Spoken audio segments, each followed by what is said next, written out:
నమస్కారం ఘంటారావానికి స్వాగతం. ముందుగా ప్రధాన అంశాలు.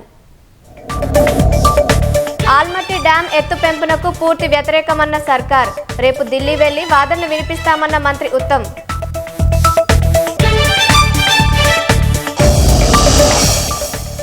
గాజుల రామారంలో హైడ్రా కూల్చివేతలతో ఉద్రిక్తత. రాళ్లు రువ్వడంతో జేసీబీ అద్దాలు ధ్వంసం. పోలీసుల అదుపులో 2.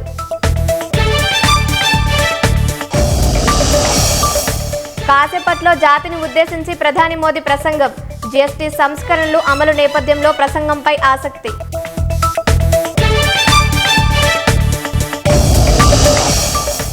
ఈ నెల 30 నాటికి ఓటరు జాబితా ప్రత్యేక సమగ్ర సవరణకు సిద్ధం కావాలి.